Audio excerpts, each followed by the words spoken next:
नमस्कार. आज आपण पाहणार आहोत झटपट होणाऱ्या चकल्या. त्याच्यासाठी मी 2 वाटी पोहे घेतलेले आहेत. आपले रेग्युलर पोहे आहेत हे. एकाच वाटीच्या प्रमाणात घ्यायचे आणि 1 वाटी डाळवं घ्यायचे. पोहे चांगले भाजून घ्यायचे आहेत आपल्याला.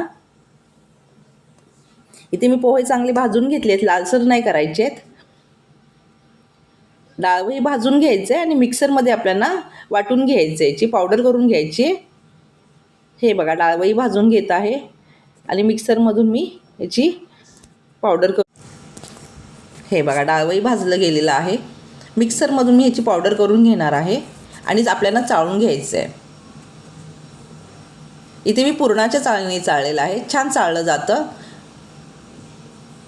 हे बघा, मी चाळून घेतलेलं आहे, मिक्स करून चाळून घेतलेलं आहे. 3 वाटी मी ते तांदळाचं पीठ घेतलेलं आहे. 2 वाटी पोहे आहे, 1 वाटी डाळवं आहे आणि 3 वाटी तांदळाचं पीठ आहे. 4 वाटी पाणी गरम करून घ्यायचं आहे आपल्याला पीठ मळण्यासाठी, चकलीचं पीठ मळण्यासाठी. ह्या चकल्या झटपट होतात, खायला खूप छान लागतात. तीळ घेतलेले आहे, तीळ टाकायचे आहेत, ओवा टाकायचा आहे, आवडीनुसार लाल तिखट टाका, हळद टाकलेली आहे, हिंग टाकायचं आहे आणि 4 पळ्या मी ते तेल घेत आहे गरम करून. मोहन करायचं आहे आपल्याला 4 पळ्या तेलांचं. हे बघा, आणि पिठावर मिक्स करून घ्यायचं आहे. गरम पाण्याने पीठ मळून घ्यायचं आहे.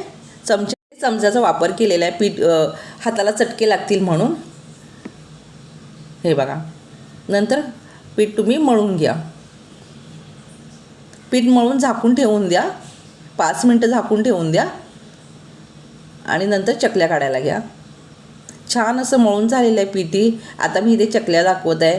मीडियम गॅसवरच तळून घ्या, फास्ट गॅस करू नका. चकल्या करपतील आणि आतमध्ये कच्च्या राहतील. या चकल्या खूप छान होतात, तुम्ही करून बघा, तुम्हाला आवडेल. झटपट होतात. पोहे, तांदळाचं पीठ आणि डाळवा यांच्या चकल्या.